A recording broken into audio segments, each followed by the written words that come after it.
Hmm. Okay. All right. Now, I think you're showing just a little bit of how much younger you are than me. Uh,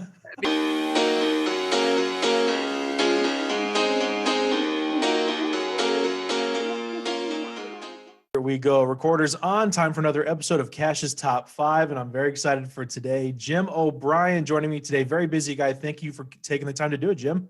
Absolutely, man. Looking forward to it. It's going to be good because, Jim, for those of you who don't know, I can't imagine there are very many who don't. Jim, longtime weatherman here in central Indiana for Fox 59. Also, a man of many passions besides the weather.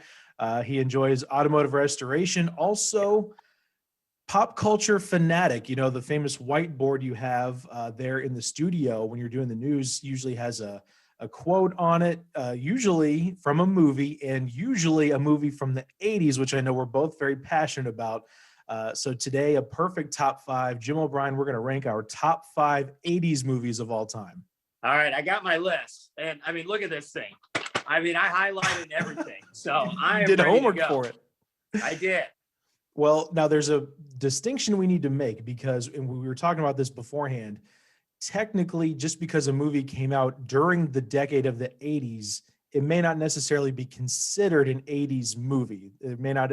There's a vibe to what makes an 80s movie an 80s movie. So we'll kind of go back and forth. We'll decide if it counts or not. I've got a couple of honorable mentions that I can pop in if you are dissatisfied with one of my picks.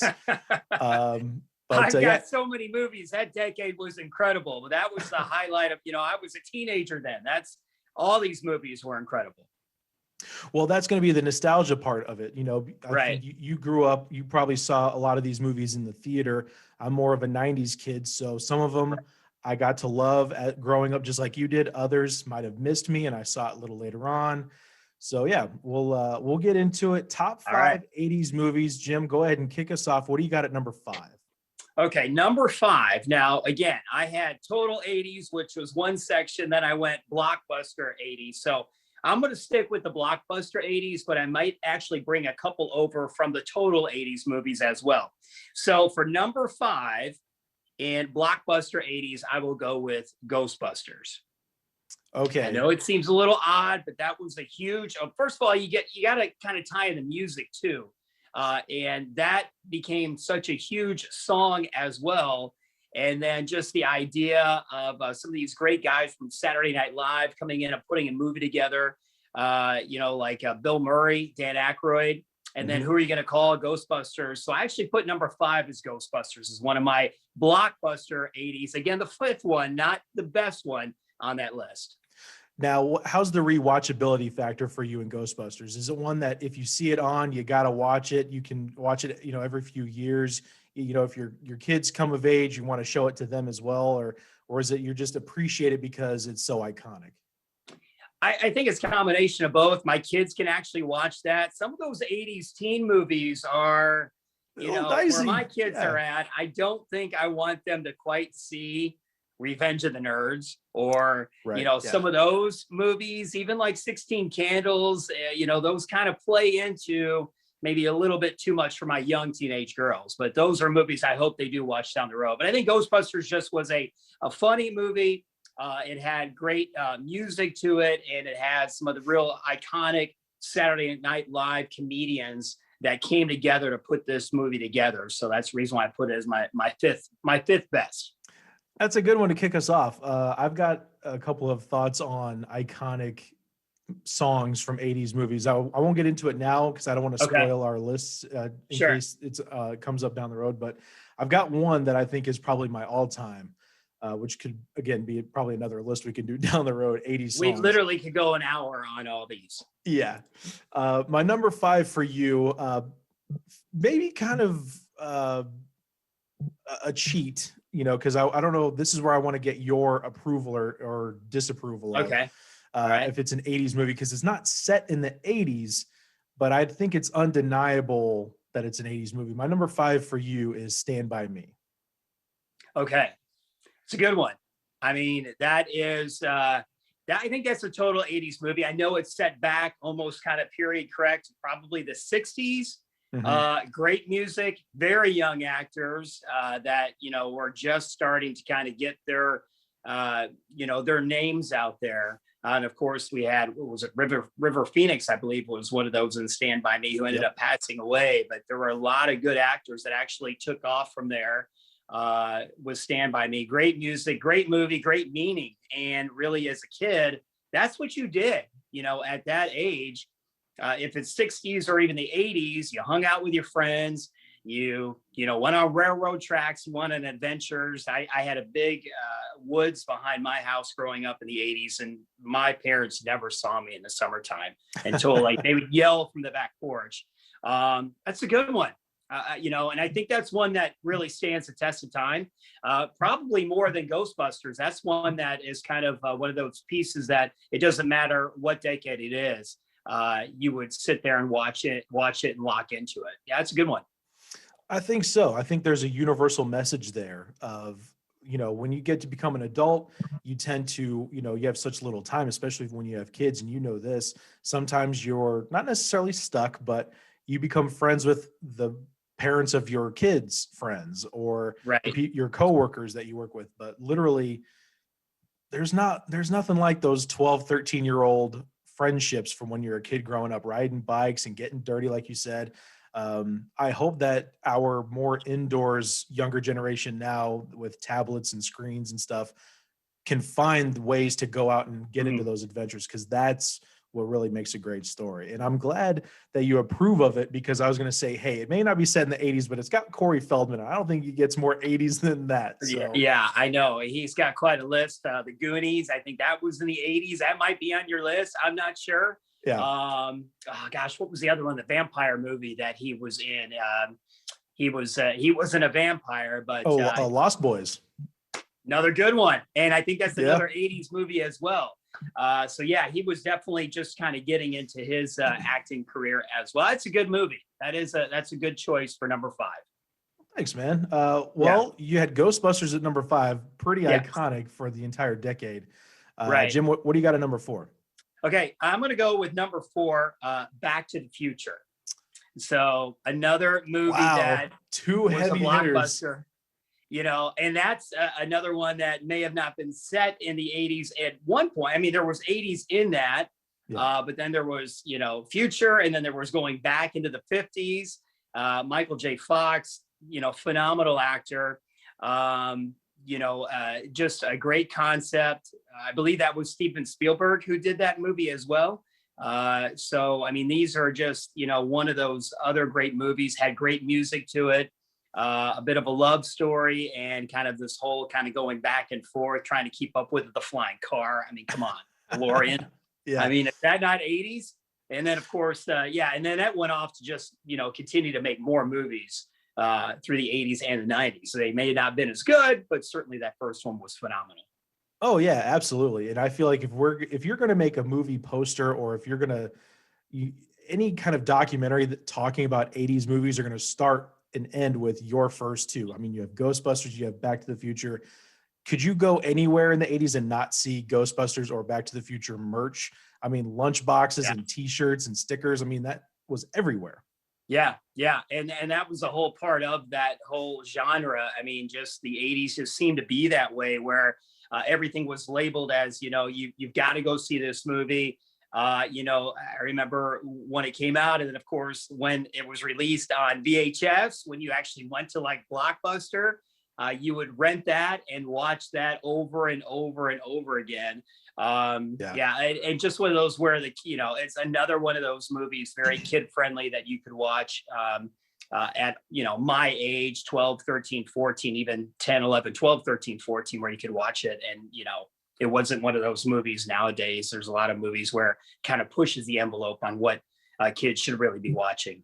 Yeah, and enjoy it. That's the other thing. Yeah, it's friendly, but it's also really good. Yeah. My number 4 for you is more of a deeper cut. It's not quite the blockbuster, and it's a personal pick because it may not be in everybody's top 5, but I grew up with it as one of those that I had the VHS. I wore the tape out on the VHS. I've got it. I had to get it on DVD. but it's got that sword and sorcery magic kind of feel, and it's a Ron Howard movie, and that's pretty 80s. My number 4 is Willow. Okay. All right. Now, I think you're showing just a little bit of how much younger you are than me, because I mean, I wouldn't even, not to diss that, because I did see it. It's an interesting concept. Isn't Tom Cruise in that? Is Tom Cruise in that one? No, in Willow, or is that Val Kilmer? Val Kilmer, yeah. Val Kilmer's in Willow. Okay. Yeah. So Warwick Davis is Willow. He's the little person, and then Val Kilmer's the swordsman. And yeah, it came out the year I was born. It came out in '88, so I grew up with it as a kid, like I said, on VHS. Right. And You're watching that in the '90s, though. Gosh, come on. Okay. Well, that's why okay. How about this? If I can't have Willow, will you let me have Conan the Destroyer? Oh, now wait a minute. See, I don't know Conan. I thought Conan the Barbarian. Isn't that the first one, or is Conan the Destroyer the second one? I'm not sure on that one. So Conan the Barbarian is the first one. That was 1982. James Earl Jones turns into the snake, but it was a very serious movie. And when they made it a second time, the sequel, The Destroyer, which had Wilt Chamberlain and Olivia d'Abo as the princess, Grace Jones as the warrior, they put a lot of jokes and humor in it because now Arnold could finally speak a little bit of English. Right. And as a kid, now I'm sorry, Jim, I watched all this in the 90s because that's when I was, Sure, I understand. But that sword and sorcery, I just loved when I was a kid. I grew up watching the Xena and the Hercules series. I had, the toy swords and, getting into, playing with your friends. You had He-Man too, right? Wasn't He-Man around back then? You had He-Man, you had Beastmaster, you had Highlander. I mean, I don't want to get into too many, that's kind of that section of the 80s of just kind of kitschy, kind of terrible, but adventure quest type movies. So right. All right. So Conan the Destroyer is your second one. Either Willow, we'll just kind of slash that. We'll give you half Willow, half Conan Destroyer for your number 4, which is an interesting pick, and there's nothing wrong with it because, again, we're at different ages. I was graduating high school in '90. You were born in '88, so there's a little bit of difference in what we were watching back then. Yeah. All right. Well, we'll just move on to the next one because it'll be interesting to see how our list goes. So we got Ghostbusters, we've got Back to the Future. What do you got at number 3?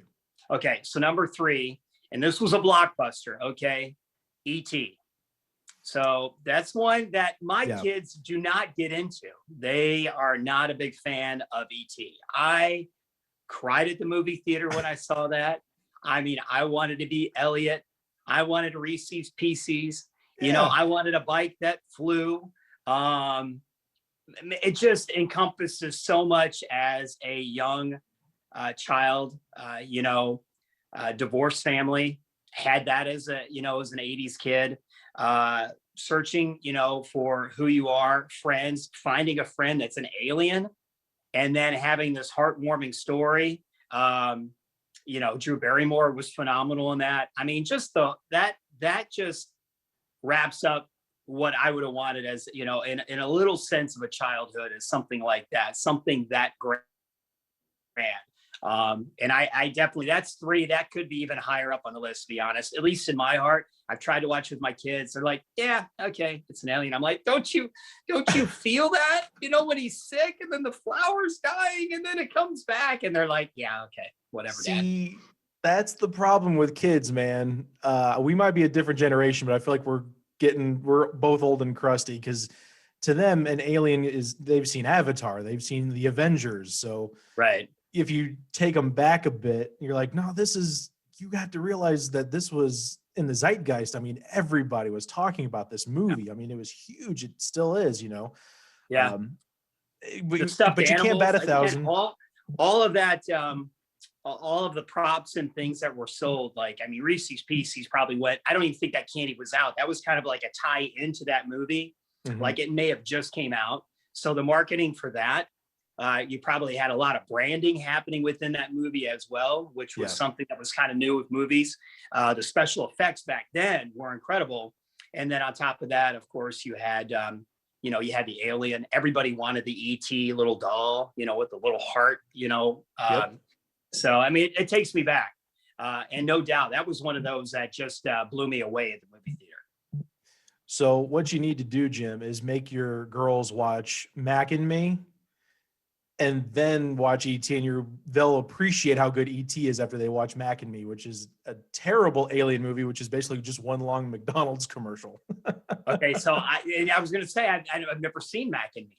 So was that more of a 90s, like when you were 5, 6, 7, 8 kind of? No, I want to say it was an 80s movie. I could be wrong there, but it's one of the it's a long running gag that whenever Paul Rudd has a new movie come out, when he goes on Conan O'Brien's talk show, and they say, oh yeah, we have a clip for the new movie, and it's, Ant-Man or whatever. And they run a clip of Mac, the alien, going down a hill in a wheelchair. And it's like, terrible effects. Watch that piece of crap and you'll be like, oh, E.T.'s phenomenal. And then throw an E.T. I got you. Yeah. Okay, what's next? Okay, so here's another one where I think you're going to question me. If you don't approve, I have a backup. Okay. Because again, this one, we're bending it a little bit as far as like, there's a little 80s vibe to this, but it's such a good movie and I've loved it for so long. 1985, Clue is my number 3. Wow. I don't even know if I've even seen that one, to be honest with you. I mean, it's so good. I loved the game. Yeah. I love playing the game Clue. Well, that's why I think it counts, because I feel like there was a huge surge of interest in playing the board game Clue. It was a big deal back in the day. The movie comes out. You've got Tim Curry, the evil hotel guy from Home Alone, Rocky Horror Picture Show.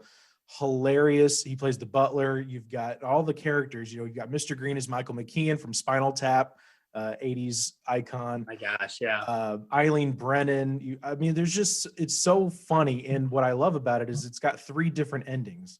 You find out, somebody in the conservatory with the wrench, and then they say that's how it could have happened, and then they bring it back and then give another type of how it could have happened. It's really good. Now, if you don't want me to pick that one because it's not super 80s vibey, I'd be more than happy to put Top Gun here. So okay, Top Gun, another great movie. For me, I like that you're finding some of these, that we are definitely seeing an age difference between you and myself, which is totally cool. And I love that. I mean, because now I actually want to watch Clue. I want to go back and watch that and see, that movie. I probably saw a little bit of that. If that came out in the late 80s, you'd have to understand that. And was that, what year do you think that came out at, Clue? 85. Okay. I was just kind of, I was an 8th grader by then. So I wasn't quite interested in girls completely. So my movies kind of started falling off, when you get to 86, 87, 88, 89, forget it. I don't remember watching much movies back then. But Clue will be one that I'll have to check out. But to say from Clue to Top Gun, that is, that spectrum is way out there. Well, I can't move. 2 different. I didn't even know Top Gun was actually in the 80s until I literally looked that up about a half hour ago. And I said, oh my gosh, how did I not put Top Gun in there? Well, I can't move my number 1 or my number 2. So I was like, if he doesn't like Clue, I really enjoy Top Gun a lot. That's, I've got some deep cuts on my list, but again, these are our favorites.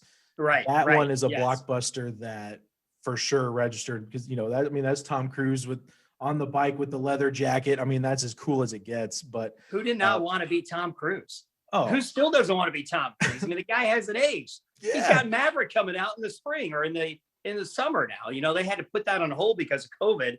Right. So Maverick is going to be huge when that comes out. I've watched the trailer for that. I hate to even admit that. I probably watched it like 20 times.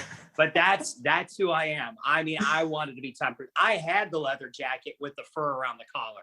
Yeah. I wanted the patches. We sold the patches. I used to work at a clothing store when I was in the late 80s. And when those jackets came in, the bomber jackets, everybody wanted one. So I have to put Top Gun over Clue. But again, I'm not going to diss Clue because I haven't seen it. It's probably a phenomenal movie or just one of those kind of real niche movies that, kind of one of those cult classics that sits out there. Will you throw, who would you say, Tim Burton or Tim Curry? Curry, which, yeah, I mean, so right there, I mean, you know, with Rocky Picture Horror Show, those are just, you know, he's a phenomenal actor. Of course, he was in It as well, which I think was in the 80s. Pennywise. It was in the 80s. 1990. Oh, I think I think it just missed it, but all right. I think you'll like Clue, and because I know you appreciate history, you're a bit of a historian, especially you know your World War II. There's a lot of satire in Clue about the 50s Red Scare that I think you're gonna really. Your girls aren't. I don't think they're gonna enjoy it, but my girls don't watch movies with me anymore. They just stopped watching them. In fact, actually a lot, which is kind of an interesting thing. Teenagers really don't watch movies at my house. They just don't get into it. I'm like, hey, let's have a movie night. And they're like, oh. That bums me out, man. Movies are the best.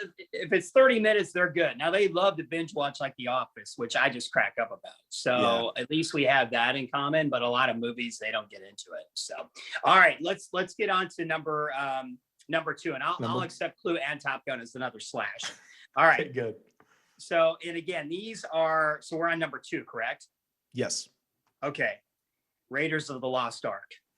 I knew that this was going to be on the list, but I didn't know where it was going to be on the list. Right. I mean, talk about Harrison Ford being on fire in the 80s between Star Wars in the 70s and then coming into the 80s and making Raiders of the Lost Ark, which was just another one of those, I want to be him. I want the Indiana Jones hat. I want the bullwhip.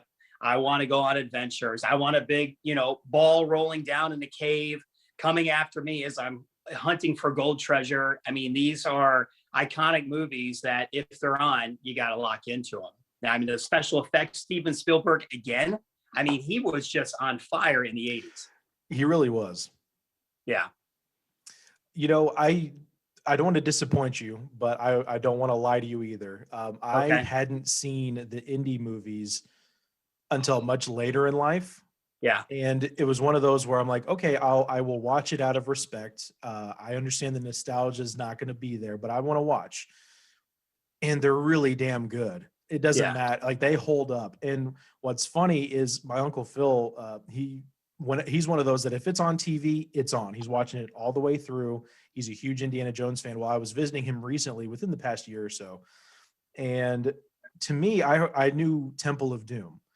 And which it clearly is a different movie than Raiders of the Lost Ark, but every Indiana Jones reference I'd ever seen was taking the gold pouch and replacing it with the weight and the ball. And apparently none of that's in Temple of Doom. That's all in Raiders of the Lost Ark. So in my mind, I'm like, we're watching Temple of Doom. I'm like, this is kind of dark. Where's the where's the ball? He's like, that's a whole nother movie. You're disappointing me so much right now. I was like, I'm sorry, man. Yeah. But I do love the movies. I finally did see them, all 3. Last Crusade with Sean Connery in '89. They all hold up over time. Yeah. And then there was like another one that kind of went, like, I think the 4th one, if it was the 4th one with the aliens, that was kind of a far stretch. That's when I kind of lost interest. And there was a big gap between 3 and 4. But Raiders of the Lost Ark was another one. It was with the music and everything like that. I thought it was an incredible movie. All right. What's your number 2? My number 2 for you, a little more iconic compared to the other deep cuts that you don't hear in concert very often. My number 2 is Breakfast Club. Okay. Yeah. That's total 80s, man. I mean, okay. So that's on my total 80s list. Where did I put that? I put that as my number 1, actually, on the total 80s. Yeah. The music, the storyline, you know, it's an incredible movie. I'll let you talk about it, then I'll throw in a couple of pieces of what I think about it. I think it's one of those, it's timeless. You know, it doesn't matter what generation, you know, obviously we're talking about the 80s right now, but any generation you can kind of plug that in, and you've got the rebellious one, you've got the jock, you've got the the preppy, pretty one, the nerd. Yeah. You're always going to have that in that, you know, the closing overture where Brian, Anthony Michael Hall says, every one of us has a little bit of this and a little bit of that. And, you know, we're not too sure of ourselves. And I just think it was so poignant. And when we talk about iconic 80s songs, I've got another one that I want to mention, but I'm not going to mention it because it might be your number 1. Okay. But Simple Minds, Don't You Forget About Me, Oh, and come then on. Bender throwing the fist up on the Exactly. walk-off. I mean, and the flannel. I mean, everybody still wears flannel. You know, yeah. The jeans and just the boots, and it was a great movie. It really was. And then you always have the dean. You know, you always had that one guy in high school, that one either counselor or teacher who just is always after you. And that is a total 80s and a total number 2. I think it's a solid pick. I can't agree with you more. The music was incredible, the whole plot line. And again, that's another group of actors that just took off. And that might be one of your picks for number 1. But Molly Ringwald, and all those movies that encompass pretty much the 80s. That was a good choice. Yeah, I agree with that one. Okay, we have reached the top of the mountain. We've got Ghostbusters, we've got Back to the Future, we've got E.T., Raiders of the Lost Ark. Jim O'Brien, what's your favorite 80s movie of all time? All right, now you have to understand, I was born in 72, okay? Okay. And so I was at the point where I was just kind of, a tween, 9, 10, 11 years old when this movie came out. And it is actually a sequel. It's the second of a trilogy, actually, that now has several trilogies. So I'm going to go with Empire Strikes Back. I still think it's one of the best ever of all time in the terms of the Star Wars movies. It's dark. It's got Luke Skywalker. I mean, when I was, let's see, Star Wars came out for what, 78, 77, 78, 79, so right around there. So I'm talking, yep. I was like 8 years old. 7 or 8 years old when Star Wars came out, blown away by it, waited and waited for the next one to come out. But when you got Darth Vader at the very end, cutting off Luke Skywalker's hand and then finding out that Darth Vader is his father, that was it. I mean, that was just mind blowing. And the special effects and the winter scenes on Hoth and everything that encompassed Star Wars as a kid. So I have to include that, because I'm one of those Star Wars nerds. I still have Star Wars figures, like the original stuff. It's all in a box. I don't get out and play with it, but I got a huge box of that stuff that I showed my kids. And they're like, yeah, I don't care, Dad. So, but I would have to put that as my number 1 pick of blockbuster 80 movies. That would be up there. So, and that was a big deal, because correct me if I'm wrong. Like I said, we've been talking about generations during this episode. That was at a time when sequels were not a guarantee like they are now. Like Star Wars: A New Hope came out in 77. Everybody's like, oh, that's awesome. And then 3 years later, Empire comes out and you're like, oh, there's more. Right. And it's even better. Like that was kind of, obviously you had Godfather Part 1 and 2, but sequels were not in vogue at the time. And I feel like that kicked off franchises. They're like, oh, we can make more and it's going to be awesome. They knew they had something with Star Wars, and the fact that it wasn't like Star Wars 2, that it had a separate title to it. It had the movie posters, just the build up to it. I mean, and there's build up on movies now, although we've had this huge kind of break with COVID. But as a kid, I mean, everybody wanted, at that age, at my age, during that whole period, that decade, everybody wanted Star Wars figures. Everybody wanted to fly, in ships and have a lightsaber. I mean, I had the Death Star. I had everything. I had all those TIE fighters and X-Wing fighters and all that stuff. But I mean, again, this list, I could go all 80s, blockbuster 80s. And I know you got your number 1, and then we'll talk real quickly, and then I'm gonna have to get my daughter to practice. But go ahead, let's hear your number 1. So my number 1 for you, again, I'd Stand By Me, Willow / Conan, Clue / Top Gun. A lot of cheating going on here. Breakfast Club at number 2, my number 1 favorite 80s movie of all time. It's also my favorite teen comedy of all time, with a bullet, Ferris Bueller's Day Off, 1986. Yeah. Okay. So that was number 3 of mine in total 80s. I mean, you can't go wrong with Ferris Bueller. Another very creative way to show somebody calling in sick and making a day of it and dragging your friends and family into it. I enjoy that movie, and it's a classic. That's one of those that, I mean, you can watch it at any time and still get the jokes and laugh about it. Actually, I was born in Chicago, grew up in Kentucky, but my brother and my sister and I went back to Chicago to visit my dad. We actually did a Ferris Bueller's Day Off. We went and hit some of the spots that he did that's so cool. on his day off. Yeah. So we drove past the French restaurant, went to a Cubs game. You know, it was totally fun. And just one of those movies that is phenomenal. Who didn't want the Jaguar too? My God. Oh, driving around in that thing. Yeah, you can't put it in reverse though to take the miles off of it, which I think I tried one time when I stole my mom's car. That's a great movie. That is an incredible movie. What stood out for you? Because let's see, you probably watched that in the mid 90s and it was out in the mid 80s. It was one of those that I don't remember if we had the VHS or not, but I feel like it was on cable quite a bit, you know, TBS, TNT, the reruns. He was just so cool. You know, you wanted to be Ferris Bueller, you know, when he gets the whole city in the parade and he's doing twist and shout, and he's the king of the world, and he's just getting away with all. He was, you know, Zach Morris before Zach Morris. He was this cool guy getting away with this stuff. He got the girl, he's got the goofy best friend. And, you know, he's kind of, you know, I don't know if this had anything to do with it, but Matthew Broderick, nice looking guy, but he's not Brad Pitt. He's not Tom Cruise. He's just an average Midwestern kid, kind of getting away with stuff. I might have had a little bit of that in my upbringing of kind of getting away with some stuff, maybe getting a little bit of trouble in school, but, you know, the teachers let you get away with some stuff. So there was some, representation. I love seeing that. Just an original story. I love an original story that I feel like hasn't been told before. Just love it. You can watch it over and over and it's still great. And again, it's a high school theme to it, you know, kid trying to take the day off, get around it, try to get one over on his parents and the principal's involved. So there's a lot of comedy there. And it's super quotable. And as a kid in high school, you're always trying to get out of school. You know, how can you do it the best way? So that was a good choice.